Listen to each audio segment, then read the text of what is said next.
Welcome to another lesson of the G&I Digital Growth Program. And today, in this session, we're going to talk about growing your readership. And it's all part of the business strategy tech within this grander suite of lessons for growing your digital newsroom. So, my name is Lawrence, and on the live chat, we have as a moderator, Romy. So, please welcome Romy. Welcome to you all, viewers, participants, and we would love to know who you are, where you're from, maybe which newsroom you're affiliated with. So if you could be so kind and tell us your name, where you're from, in the chat, and Romy will say hi. I will say hi. Hi. And I hope you enjoy this session about growing your readership. Now, first of all, before we begin, let me tell you where this lesson sits.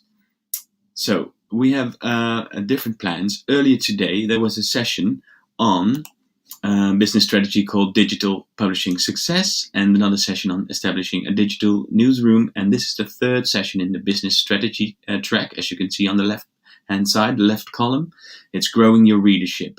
After this, you will find other lessons on audience development, data management, advertising revenue, and reader revenue. And here you can see what we have to offer on digital topics, different matters on becoming a successful digital publisher. So please feel free to attend many other sessions and just register for them like the same way you've registered for this session.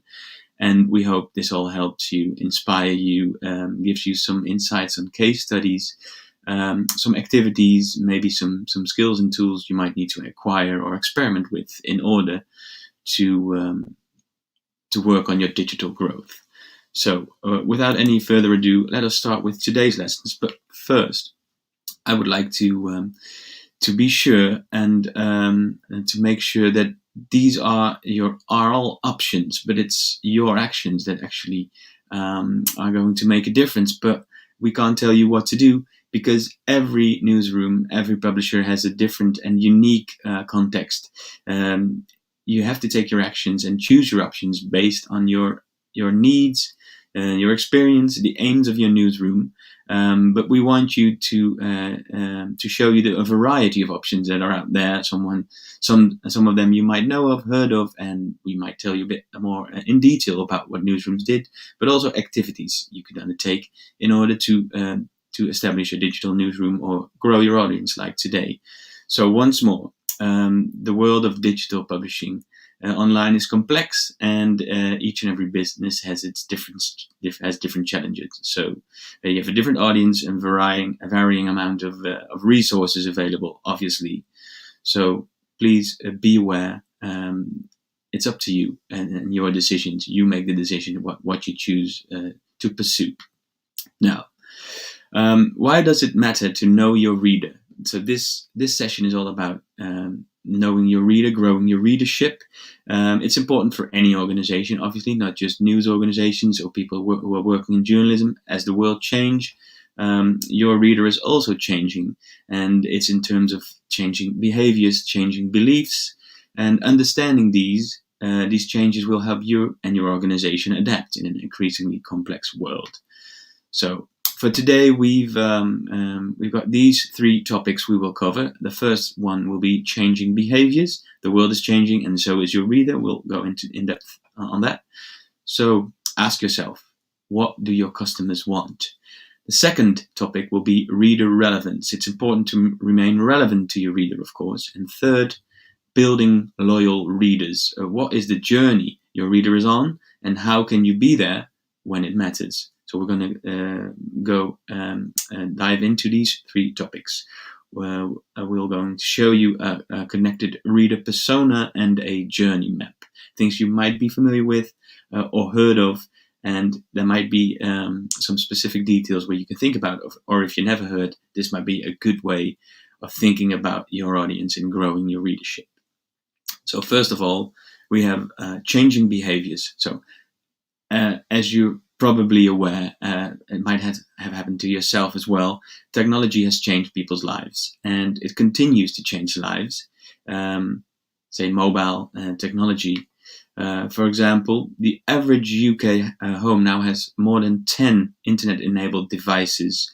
There was an Aviva study that said people are constantly connected. So there's a multitude of devices. The smartphone could be a hub, a central device for connecting with a host of other devices, say smart TVs, home automations using Google Home, and people are constantly connected. This is a world where the user is constantly connected and the information they seek is a fraction of a second away. So Google reversed this as the age of assistance, an opportunity for publishers to reach an audience like never seen before, and offering them answers in the moments that matter and building trust, loyalty, and long-term relationships. So these people, your audience, are often very time poor, and digital brands are competing for viewability. So these are just a few challenges you might have as a digital newsroom or a newsroom that wants to be digital. So if you think about your reader, think about these three aspects. A reader or audience, people are curious, they are empowered, and they are savvy. And we'll go into them each of them a bit deeper. So they're increasingly curious. They're wanting to find new and exciting options. They're empowered. They're wanting things fast on their own terms. And third, they're savvy. So they use the tech and try new things. So let's look at these in more detail.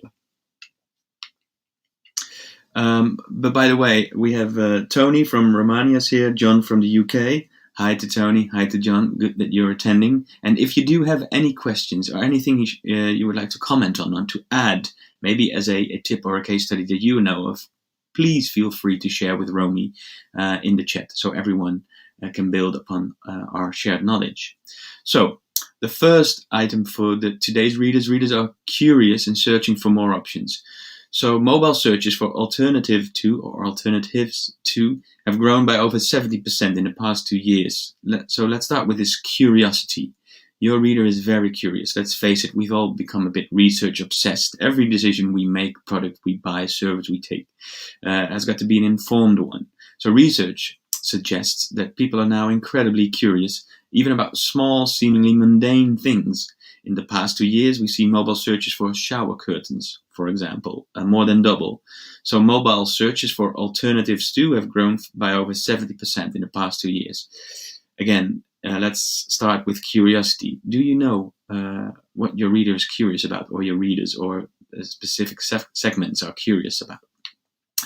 Second, your readers are empowered. According to research, today's consumers are also very demanding. They expect brands to know what would be useful for them at this very moment and to cater to them personally without introducing themselves each time on each channel or platform or device. So local searches without near me have outgrown comparable searches that include near me. So more and more people aren't even bothering to type near me when doing a local search. They expect this, so they're empowered and demanding. Third is that they're savvy. They're using new technology and other technology to try new things. So there's been a 60% growth in searches that include for me in the past 2 years. We have seen how savvy the user is becoming. Google has been able to identify location when searching for many years, but what searches like the previous one show us is how savvy the user is becoming. So what about this stat? The 60% growth in mobile searches that include for me. It shows the desire from the user for customization, a personalized experience. Well, so these are all factors to consider when thinking about the reader and their changing needs and changing behaviors. So we have these three. Once more, let me just wrap them up for you. We've got they're savvy, they're empowered, and they're curious. So think about this. And if you do have any questions about this, please feel free to ask and put your question in the chat. So the behavior is changing. That's what we said. So they're savvy, they're curious, they're empowered. And the buying behavior is changing as well. To be living in a world of the subscription economy, businesses like Netflix and Spotify, they're leading the way. And this changes how users are paying for things.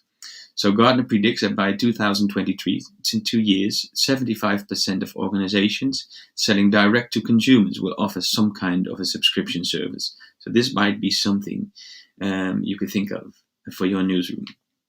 Now, Another topic to consider is reader relevance. But before we go into this, I'll just have a look at the chat again to see if there are any people presenting themselves, saying hi, or asking questions. So allow me to take a moment to look at your questions. I see there's Tony and John. No other questions at this point. But if you do have any questions, please feel free to ask them in the chat. What is reader relevance? Think about it for a moment. So it's the art of knowing what your audience wants. And today's consumers navigate a high-choice, multi-platform environment to find news content. And understanding their news consumption habits, what's relevant to them, why they read what they do, is a complex process. And there are many ways you could approach this. So let me show you some things that you might inspire you to see if you might have these data or do these activities to have a clear view on what reader relevance means to you and your organization. So the end game of being a successful publisher involves returning readers, so that they return retention, that you get loyal readers. So now it's reader relevance, in the future loyal readers. That is a win, because the idea is simple. If a reader reads an article that is relevant to them, the chances are they will return again and read more articles, and in turn to become a more loyal reader. So how well do you know your readers? Think about it. How well do you know your readers? And some of the next steps might be familiar to you. You might have already taken these steps, but I'll list them one by one.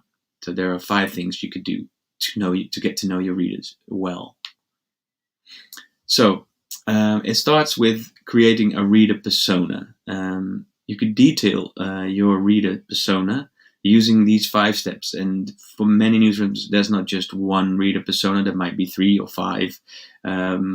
Given your context, your circumstances, your experiences, the demographic, maybe cultural, regional, local, national variables might be at play. So think about this tried and trusted formula for helping you define a detailed profile, a persona of your reader. So you may well want to detail multiple customer personas, as I said, to cover all the potential readers of your publication. So it will depend on various factors, as I've said. But first define your customer segment. You will be able to set the number of customer personas that are relevant to you and start building their profiles. If you look at number 1, demographics, you could start with finding out basic information, personal demographic information, name, age, gender, level of education, job and salary. Hobbies are a great point of departure. Then number 2, goals. Determine the goals and the challenges the persona has. So this type of information will reveal more specific data about the personality, the needs the customer has in both the near and far future. It's positive and negative as well. So it could be fears, as if we say goals and challenges. So what does your user, your readership finds very challenging within their lives or in their community or in their country?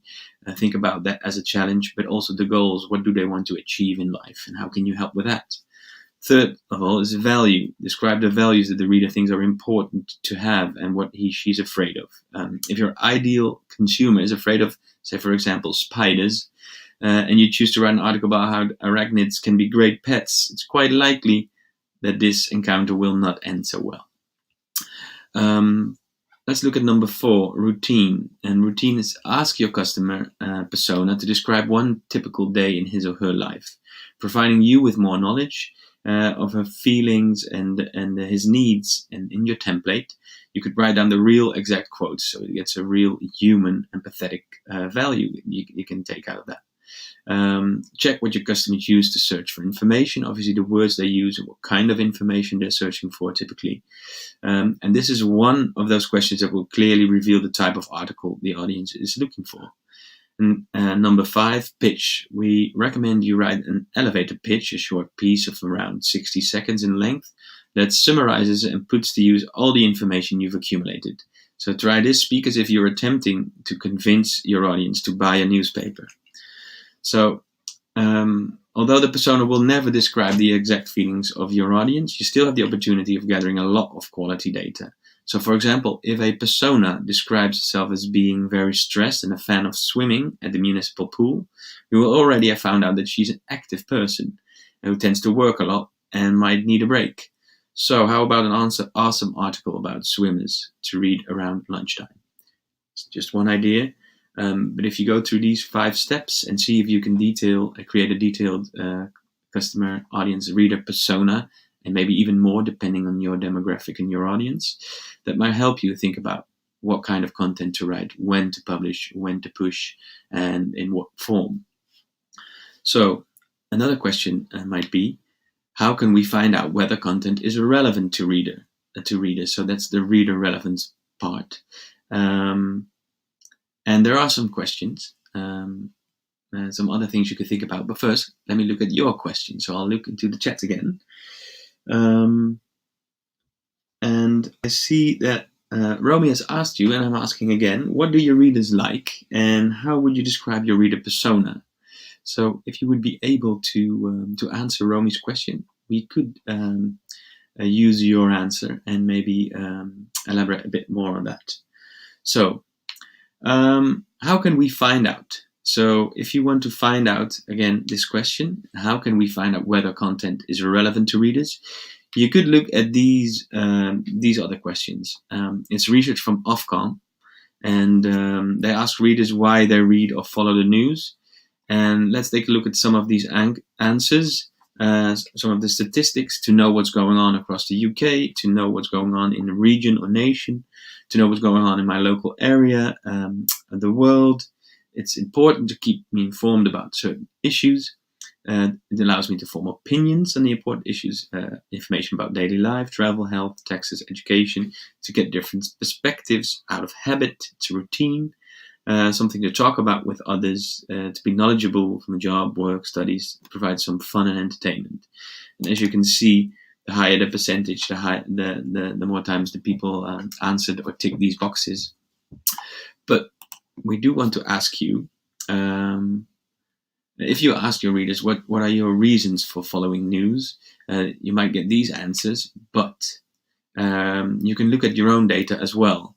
So another option is looking at your own data, but still beware, this is just giving you an ever more blinkered view of the truth, right?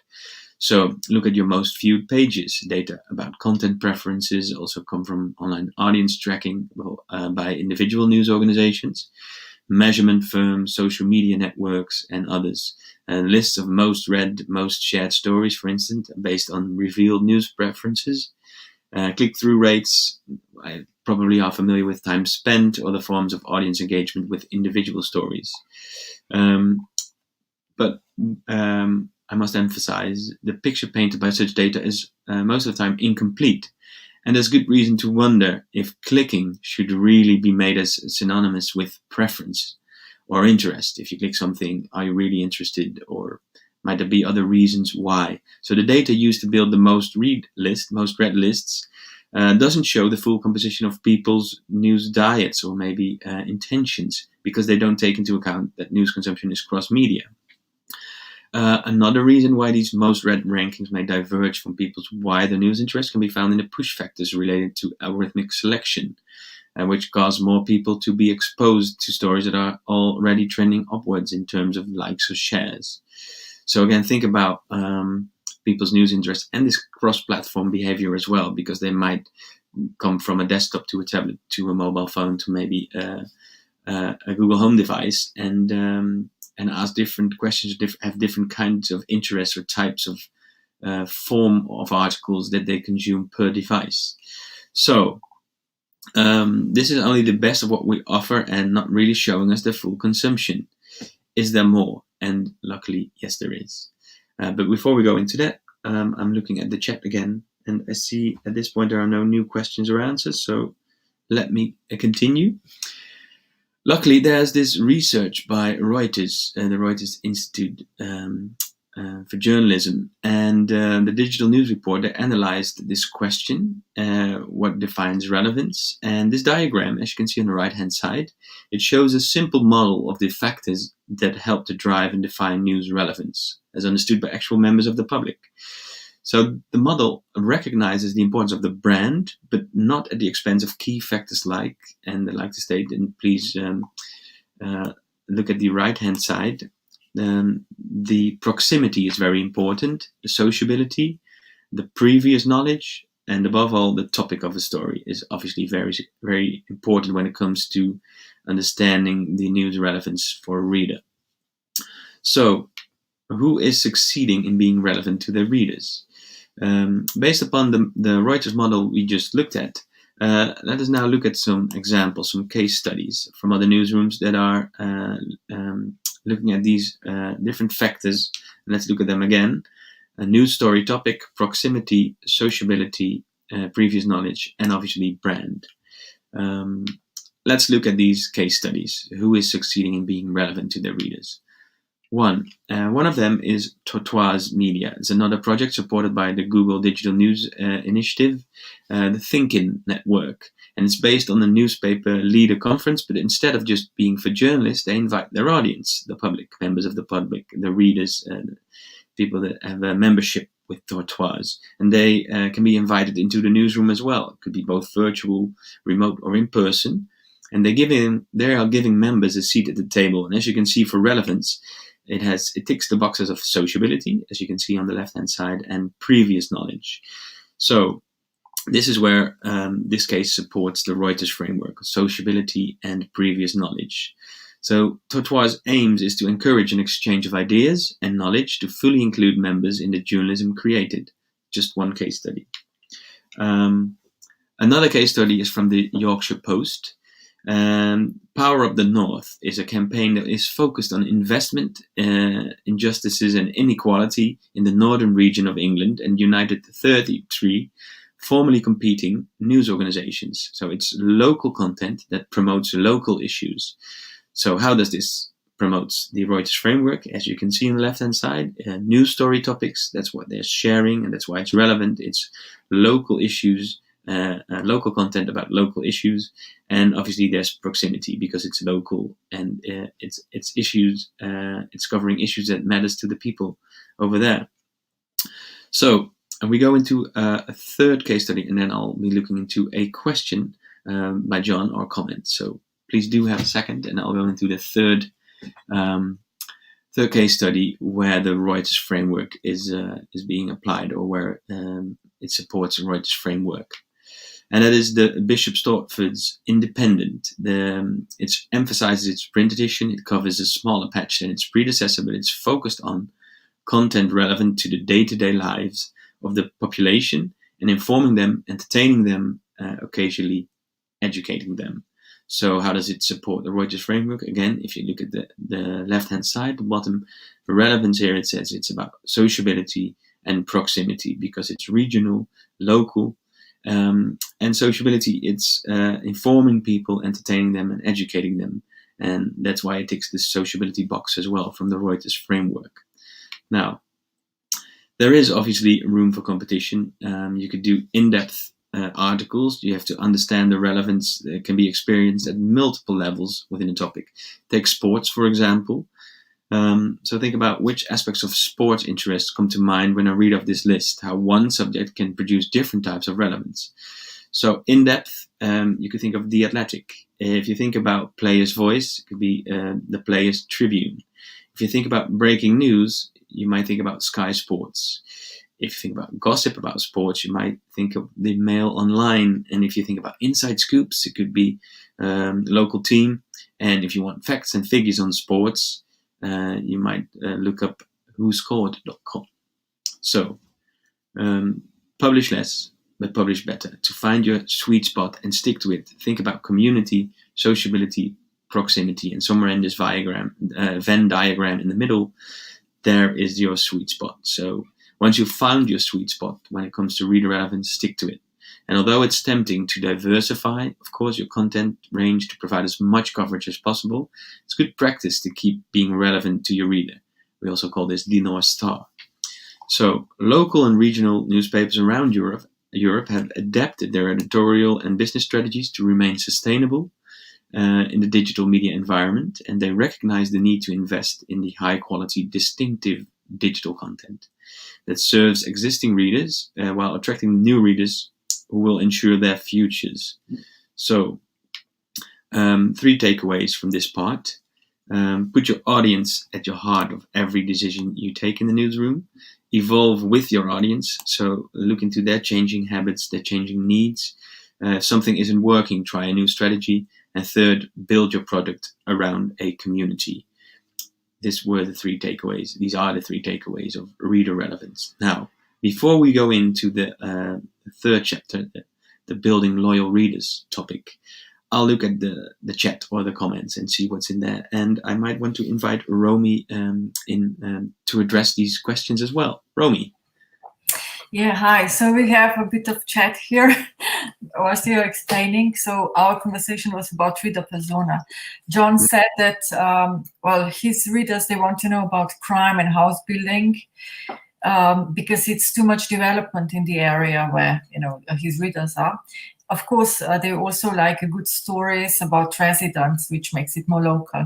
And then I replied, for example, in magazine for which I'm writing, we want to know everything to do with languages and translations, education, but also everything to do with restaurants and stuff like that. So far, that's everything in our chat group at the moment. So yes, it's very interesting. And John, thank you for sharing, because I think that you say that people want to know about crime and house building. So this goes maybe for your newsroom and your title, but I think many people could identify with, especially when you're in regional, local areas, that these things are very important and well read. So it might have a high relevance to your audience and your readers. And I'm just interested in how you obtain your data. Is it just based on analytics, or did you do maybe qualitative research as well? Did you send out surveys, or maybe invited readers like Tortoise did for think-ins or listen-ins, as people call it, or maybe you had a roundtable session, a virtual roundtable session, perhaps. So these are all ways of getting this information. But I think it's good to know that you can probably see from the numbers that crime and housing are very relevant to your readers, but there might be other different factors at play as well, which you could cater to as well, or evolve your future audiences as well. But thank you for adding this comment to our session today, John. Thank you. Now, for the third part, building loyal readers. And here you might have seen the next illustration or diagram before. It is a funnel, and I'll explain it step by step. So let's talk about the marketing funnel. And I'm sure you're familiar with the concept, but let's familiarize ourselves with it once more. As you can see at the top, there are different stages: awareness, consideration, action, engagement, and advocacy. And the idea of a funnel is that it's wide at the top and narrow at the bottom, as you can see. And the more we can put in at the top will ultimately mean the more that will come out at the bottom. So let's go into every step, starting from the top. So awareness is about attracting new people who are currently unaware of your brand. Secondly, consideration, standing out among your competition so that new audience members remember you. 3 is action. It's the third stage of the funnel, third part. Compelling your audience to take action and make a purchase. 4th is engagement, using social media to stay top of mind and keep your audience engaged after a purchase. And 5 is the bottom of the funnel, is advocacy. And it's building enough trust with your audience so they want to recommend you to others. The aim for a publisher is to reach potential audiences, obviously, and ultimately turn views and engagement into reader revenue, whether that be from ad subscription or from ads or subscription models or donations. That's totally up to you, of course. But you want to, I think the aim is to convert people, so to reach potential audience and turn them views and engagement into reader revenue. So something to consider in your ongoing strategy is being able to continue to reach as many people as possible in the awareness stage, but to not lose sight of objectives. Obviously, it's important to be aware of how to attract people who will help you achieve commercial success, but also why. So what kind of readers, what kind of content do you have? Again, think about your context, your aims, your experience, your needs, and your amount of resources that you can put into this. So there are many options at the top of the funnel, the awareness stage. So let's look into a few of them as well. This is where our readers are finding us for the first time in the awareness stage. So they're engaging with content, visiting your pages, downloading resources, actively trying to give the best possible experience. That's what you do. Why? To keep them progressing down the marketing funnel. So the awareness stage content needs to inform, help, answer questions, solve problems, not to include overly salesy language or unnecessary branding. And again, I'm talking about the first step of the funnel, the awareness stage. Be easy to understand, give enough information to resolve initial concerns. So show the value and benefits of doing business with you. And readers at this stage want information and entertainment, and they aren't ready to make a purchase yet. So don't push it. Don't be overly salesy, as said. And at this point, the reader maybe have only just become aware of you, and they're problem-driven and might not even know your products exist. So think about these different steps and different content and different way of addressing your reader at every stage of the funnel. To be considerate of the reader at every stage. That's an important point to make. Now, there are many moments where a user needs information or wants to have a question answered, and they all start with I want to, I need to. Think about these. Think about the empowered readers looking for answers, looking for ways, looking for options. Having moments that matter, and how can you be relevant in those moments? So think about moments that start with I want to know, I want to watch, I want to read, I want to do. So these are some examples of these moments, usually signals of intent. If we look at John's comment, people are interested, we don't know where the data came from, but that's what John said, interested of crime in the area of housing, developments or problems. So what do they want to know? Do they want to watch something that has something to do with crime or housing? I want to read. I want to do. So think about that. And then, obviously, if you know the moments that matter, you can plot them onto this user journey. And this is an example of what a user journey could look like. You could sketch this out by hand or make it as well crafted as it looks on this slide. But the point here is, if you want to know your reader, know their journey. So it's helpful to understand the journey your reader is taking. So how do they move across devices? When do they use their television? When do they use a print newspaper, if they do? When do they get their mobile phone to watch something or to read something or listen to a podcast? So how do they move across devices? How do you build trust and relationships? Where are those moments that matter? And which users are and are not likely to pay for the news? So just read through this example. And it's just an example of a user journey to illustrate possible steps a reader might take before they reach the moment of consumption. And let's just look at the start of the journey on the left-hand side. So someone asks, I want to know who my sports team is playing next. And the third step could be, I want to know the latest team news. And if we go a bit onto the right, we see a big dot saying moment of consumption. I subscribe to become a paying reader of this publication. You can also move backwards and see, I want to get behind the scenes scoop from the ground. And if they see your publication, your newsroom has these kinds of scoops over and over, that might lead to this moment of consumption as a subscription.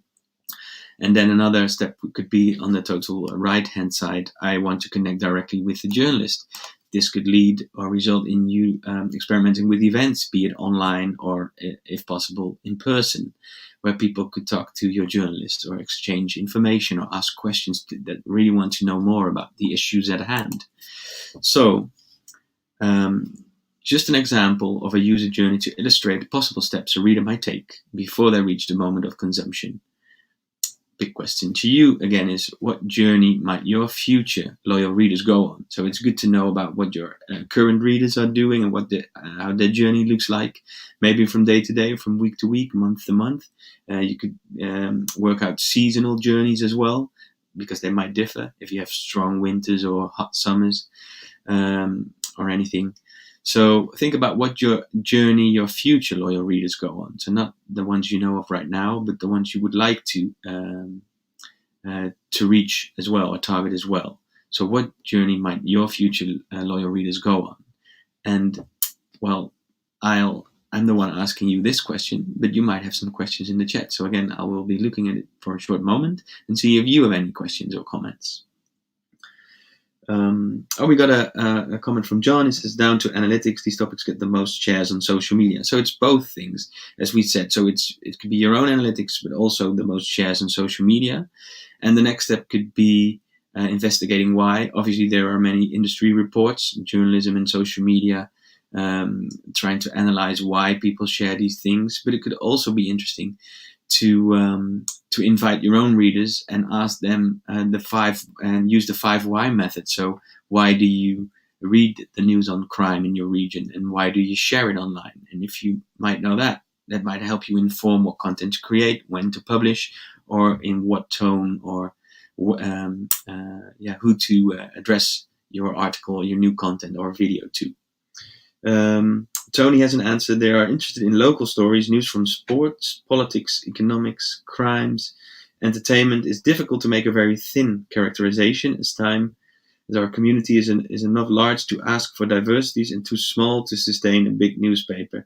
Yes, these are some familiar challenges, especially where local and regional news organizations have these days these complex challenges.